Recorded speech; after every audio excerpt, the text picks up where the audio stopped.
chers internautes de Dakaractu, ravi de encore de venir en face de vous pour vous amener à travers un entretien avec quelqu'un qui a une certaine responsabilité au niveau donc de l'État, au niveau donc de l'assainissement plus précisément. Il s'agit de Lassana Gagny Sakho. Monsieur le directeur, nous vous saluons. Je vous salue et vous remercie d'avoir fait le déplacement pour venir nous voir. Et cet entretien va nous permettre, je pense, de discuter de beaucoup de sujets, et principalement peut-être des efforts qui ont été faits par l'État du Sénégal pour améliorer les conditions de vie des populations, éventuellement aussi des prochaines étapes dans tout ce que nous sommes en train de faire. Justement, par rapport à tous ces projets et toutes ces initiatives que vous entreprenez depuis que vous êtes à la tête de la structure, précisément de l'Office national de l'assainissement du Sénégal, depuis 2017, vous êtes à la tête de cette structure. Quel est le bilan que vous pouvez faire par rapport à la gestion et plus précisément par rapport à tous les projets et réalisations que vous avez eu à mettre en place? La première chose que nous avons faite, je pense que nous avons réussi, c'est bâtir la confiance des partenaires techniques et financiers aujourd'hui avec qui nous travaillons. La deuxième chose, nous sommes quand même arrivés à des projets très importants nous sommes en train de dérouler. Il y a le projet de la BDAN, tout le monde en parle. Il y a le projet de dépollution dans la zone nord de Dakar qu'on appelle communément déplacement de l'émissaire de Cambérène, qui est actuellement en cours. Et il y a le projet des 10 villes, il y en a beaucoup d'autres. Je pense que les choses sont en train d'avancer sûrement. Les gens peuvent parfois être pressés parce que l'assainissement, c'est la vie. En réalité, on dit que l'eau, c'est la vie, mais l'assainissement, c'est la vie, l'assainissement, c'est la santé. Mais nous sommes en train d'avancer sûrement et dans de très bonne direction pour que les choses puissent changer significativement demain. Aujourd'hui, nous sommes sur un peu plus de 300 milliards de francs d'investissement pour améliorer les conditions de vie des populations. Justement, vous avez récemment reçu des visites de la part de la Fondation Bill et Melinda Gates. Actuellement, vous en êtes où par rapport aux différentes innovations que vous avez entrevues ensemble? Et je pense que ce que la Fondation Bill et Melinda Gates a fait au Sénégal permet de voir quelque chose de très important, c'est la confiance. Quand les autorités américaine, entre guillemets, sur le Sénégal, qui est une référence en réalité, parce qu'il y a 52 pays en Afrique, je pense qu'ils sont venus au Sénégal, c'est parce qu'il y a un savoir-faire qui existe à travers l'ONAS. Ce sur quoi nous travaille la Fondation Bill Gates, c'est ce qu'on appelle l'assainissement autonome. Vous avez des fosses septiques. Je comprends que les gens n'en veulent pas forcément, mais c'est le meilleur système d'assainissement qui préserve la vie des populations et qui ne détruit pas systématiquement l'environnement. Tous les autres systèmes d'assainissement qu'on appelle collectifs, le tout à l'égout, posent de gros problèmes. Je pense que ce que nous avons fait avec la Fondation Bill et Melinda Gates a permis d'avoir des succès très importants. Et maintenant, nous sommes en train de passer à l'échelle. Passer à l'échelle, c'est-à-dire l'étendre sur l'ensemble du pays. Et l'objectif, il est le même. Permettre aux Sénégalais d'avoir des systèmes d'assainissement qui fonctionnent correctement, qui ne posent pas de nuisances et qui permettent de sauvegarder l'environnement. Et par rapport aussi aux innovations que vous comptez apporter par rapport à l'assainissement, justement, vous avez entrevu des mécanismes qui peuvent rendre performant votre système d'assainissement vraiment innovateur. Bon, des innovations, ce sont à deux heures sur le plan financier. Aujourd'hui, le besoin de mettre en conformité nos systèmes d'assainissement, c'est pas le Sénégal en Afrique, est tellement énorme que les financements classiques des bailleurs ne pourront pas permettre de régler ça. Il y a deux approches, les systèmes d'assainissement de financement innovants, sur lesquels nous sommes en train de travailler. L'autre approche, c'est aller dans des PPP, partenariats public-privé. Ça, c'est quelque chose d'innovant sur lequel nous sommes en train de travailler. Nous sommes également en train de travailler sur de nouvelles technologies qui permettent d'optimiser les systèmes d'assainissement. Nous avons loupé les OMD, les objectifs du millénium pour le développement, concernant l'accès à l'assainissement. Nous avons maintenant allé sur les DODD. C'est plus contraignant, mais je pense que ça nous pousse à l'excellence. Le Sénégal va abriter le sommet mondial de l'eau en 2021. Nous devrons arriver à mettre le Sénégal sur la carte du monde, et ça, nous le ferons en ayant un système d'assainissement performant qui fonctionne et qui n'existe nulle part ailleurs. Et nous sommes sur cette voie et devrions pouvoir y arriver. Quel est le travail enclenché par rapport à cette dynamique envisagée en 2021? Mais le travail enclenché à un autre niveau, c'est d'abord de voir quels sont les produits à labelliser. Qu'est-ce que nous allons présenter à la face du monde? Et je pense qu'un des piliers de ce que nous allons présenter à la face du monde, c'est le système d'assainissement autonome. Partout en Asie, en Afrique, les gens disent, tiens, ils sont vraiment en train de faire du très bon travail au niveau du Sénégal. Mais je dis encore une fois, il y a une impulsion. Cette impulsion a été donnée par la Fondation Bill et Melinda Gates. Et je pense que ça va être notre pilier qu'on va mettre en œuvre et qu'on va essayer de montrer parce que ça n'existe nulle part ailleurs, ce que nous sommes en train de faire.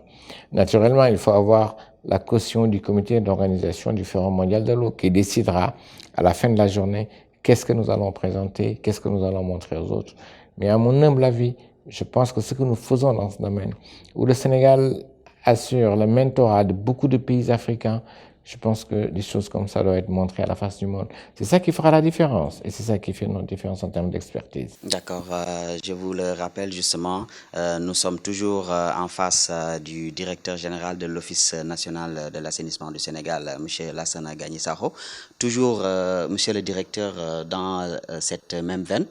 Actuellement, le choix porté sur le secteur privé pour le développement au niveau de l'assainissement. Pourquoi ce choix? Je pense que c'est un avis personnel, ça ce que je veux dire. Quand on regarde l'histoire de l'hydraulique dans le passé, avant la première réforme de 96, vous n'étiez peut-être pas encore né, il y avait d'énormes problèmes d'accès. Aujourd'hui, on est passé à une société d'exploitation, une société de patrimoine qui a permis d'améliorer significativement le service public. Et je pense qu'on devrait arriver à faire la même chose dans le domaine de l'assainissement. Naturellement, il faut sauvegarder le travail, l'emploi de ceux qui sont déjà là. Mais moi, je fais partie des gens qui sont convaincus qu'il faut bien faire la part des choses entre l'exploitation et la gestion de l'assainissement. Et l'exploitation de secteur privé, c'est le faire mieux que nous. Cela ne signifie pas que le secteur privé travaille mieux que nous, parce qu'il a la flexibilité, la possibilité de réagir très rapidement là où peut-être nous, on a quelques lenteurs. Naturellement, derrière, il faut l'encadrer. L'encadrer, c'est mettre en place des mécanismes pour arriver à contrôler efficacement ce secteur privé. On l'a fait, je vous dis, sur les stations de bout de vidange. Ça marche parfaitement bien. Là où nous perdions de l'argent quand c'est l'ONAS qui gérait, aujourd'hui, nous gagnons, je ne dis pas nous gagnons de l'argent, nous percevons une certaines redevances par rapport à ça. Est-ce que cela ne signifie pas, par exemple, qu'il y a peut-être une défaillance au niveau de votre budget, naturellement? Je ne peux pas dire qu'il y a une défaillance au niveau du budget de l'État. Et ça, je pense que les gens l'oublient souvent. Nous sommes des pays très pauvres en Afrique. Nous sommes des pays très pauvres et des besoins énormes. Il n'y a pas que l'assainissement. Vous avez l'éducation, vous avez l'accès à l'eau, vous avez la santé. C'est des secteurs prioritaires que nos budgets ne peuvent pas forcément prendre en charge. Mais ça, ce n'est pas le Sénégal, c'est toute l'Afrique. Parce qu'on a une population très jeune, très nombreuse. Et c'est très difficile d'arriver à combler le gap. C'est pour ça qu'à mon avis, ce n'est pas seulement une question de budget, il faut faire des arbitrages, rien n'est suffisant. Mais je pense que déléguer la gestion au secteur privé permettrait d'être plus efficient. Naturellement, vous déléguez, maintenant il faut trouver les mécanismes qui vont permettre de rémunérer ce secteur privé qui va prendre en charge tous ces ouvrages-là. Je pense que c'est de bonnes pistes de réflexion sur lesquelles il faut travailler. Il y a des modèles où le secteur privé est très présent qui fonctionnent. Il y a des modèles où le secteur privé est présent et qui ne fonctionnent pas. Cela suppose qu'on mette en place un très bon système d'encadrement.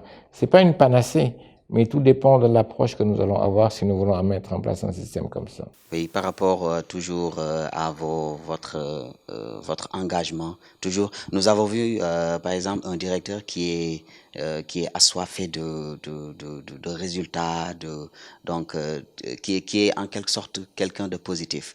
Toujours dans ses entreprises, bon, il fait appel en quelque sorte au fast track que le président a initialement donc lancé en quelque sorte, qui est devenu maintenant un slogan. Est-ce que, par exemple, il y a quelque chose qui justifie cet engagement, cette envie de descendre tout le temps sur le terrain pour essayer de montrer le bon exemple? Vous savez, nous sommes 15 millions d'habitants. Je pense que quand on vous choisit, on vous confie une mission de service public, vous ne devez ménager aucun effort pour la réussir.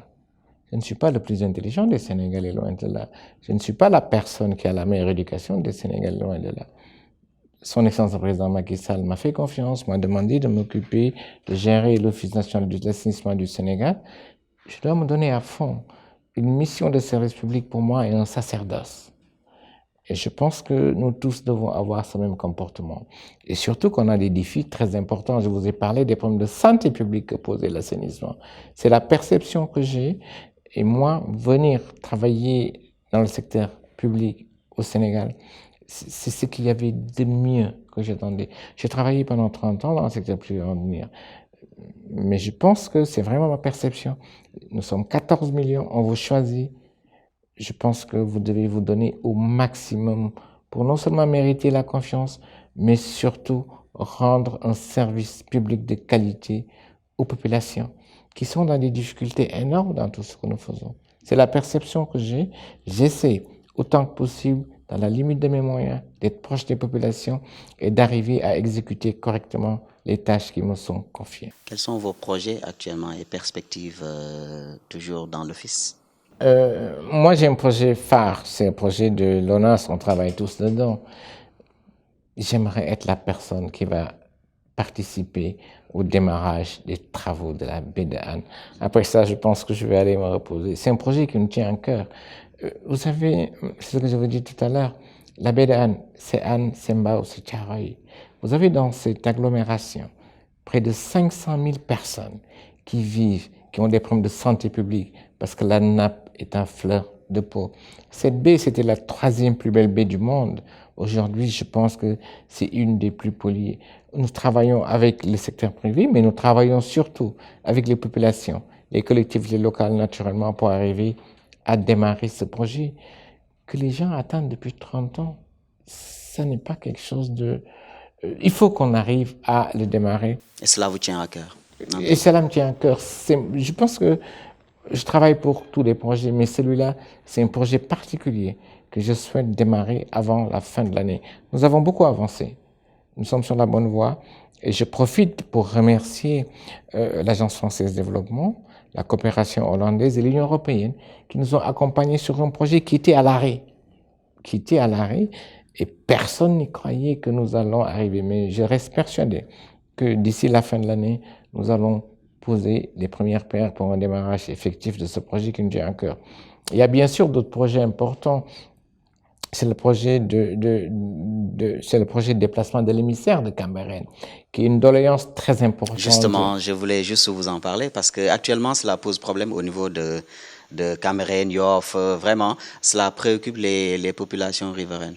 Voilà, je vais vous expliquer qu'est-ce qui se passe à Cambérène. Précisément par rapport au littoral, Voilà, qui est assez menacé. Qui est assez menacé. Ce qui se passe à Cambérène, c'est que quand le projet a été mis en place, on a rejeté dans la mer avec un émissaire qui n'est pas très long. L'émissaire, c'est la conduite qui rentre dans l'eau.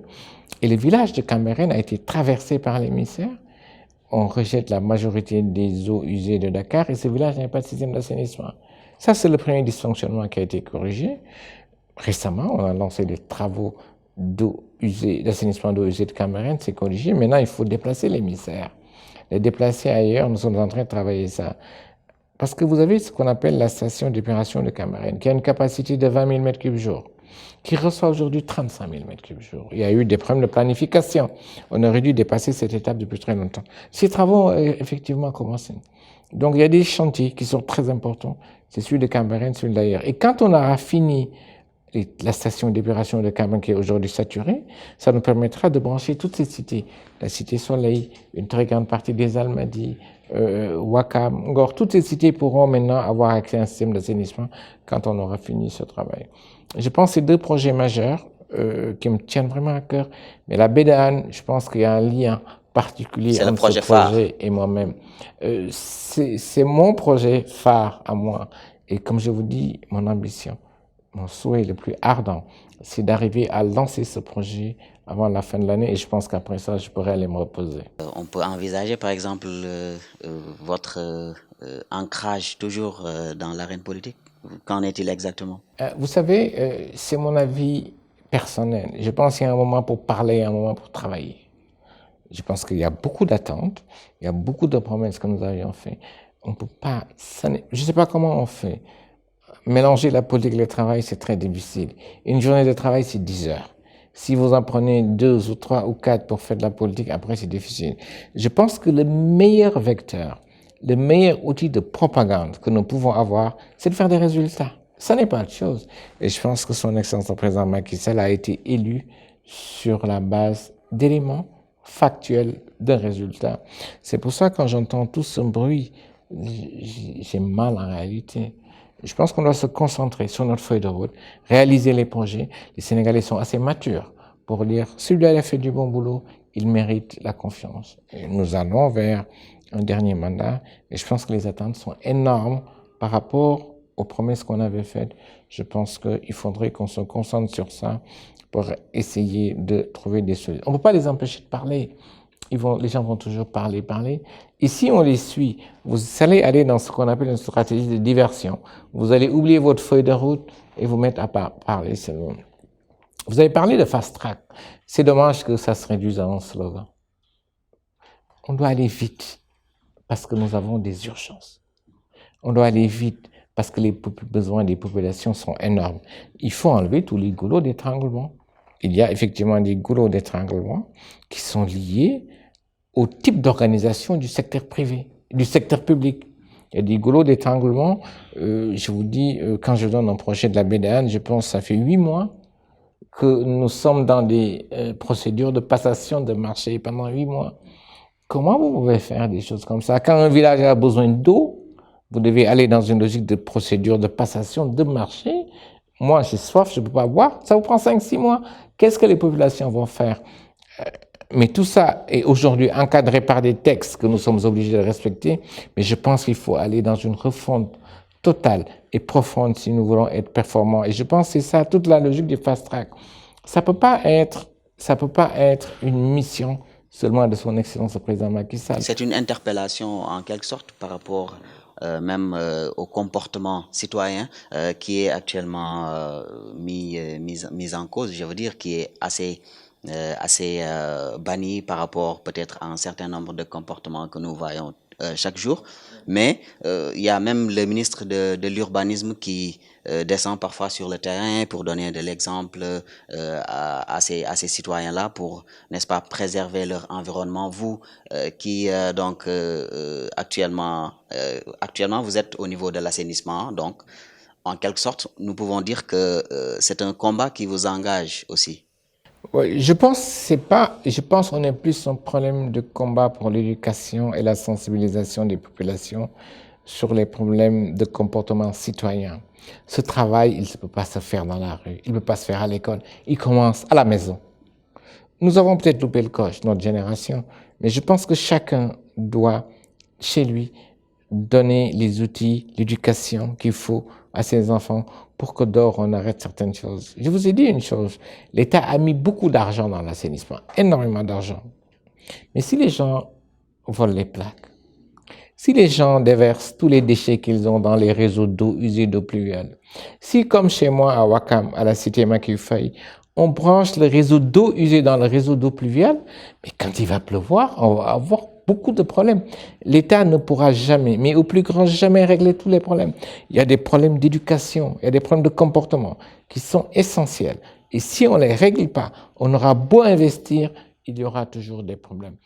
C'est pas seulement sur l'assainissement, c'est sur l'occupation sauvage de la voie publique, c'est sur les comportements à l'école. Mais je pense que l'éducation, elle commence d'abord à la maison. Si on ne règle pas le problème de l'éducation à la maison, on ne peut espérer avoir rien du tout.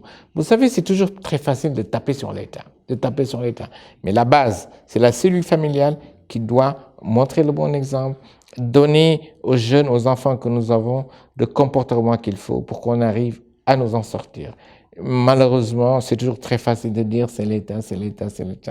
Et on travaille énorme. Et je pense que si chaque Sénégalais s'y met, ce pays pourra changer. Je pense pour les générations actuelles, je ne suis pas pessimiste naturellement, mais je pense pour les générations actuelles, ça va être très difficile de l'actuelle gauche. Donc commençons à la maison et je pense que si on fait ça, demain, les choses pourront fondamentalement changer. On va dans un pays avec des ressources pétrolières.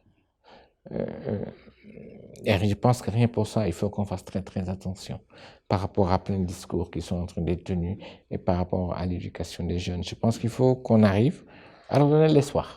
Et justement, par rapport à cette dynamique-là qui parle de la gestion des ressources pétrolières et gazières pour juste attaquer l'actualité. Nous sommes dans une période où, par exemple, il y a beaucoup de bruit qui est observé par rapport à la gestion, à la transparence, etc., à certaines entreprises qui se sont implantées dans le pays pour essayer donc d'extraire nos ressources, etc. Actuellement, quelle est la leçon que vous pouvez donner par rapport donc à tout cela et aussi donner en quelque sorte des indications pour que les Sénégalais sachent que le Sénégal peut être tend vers la transparence pour ne pas dire qu'il est totalement dans la transparence. Enfin, je ne pense pas que je sois capable de donner des leçons. Je pose juste des questions principes. Je pense que le Sénégal est un des derniers pays où on a découvert des ressources pétrolières et gazières. On est un des derniers pays. La Mauritanie, non. Est-ce que vous voyez tout ce bruit que nous faisons autour du pétrole dans les autres pays? Ça n'existe pas. Remarquez aussi une chose. Les gens commencent à parler depuis la fin des élections.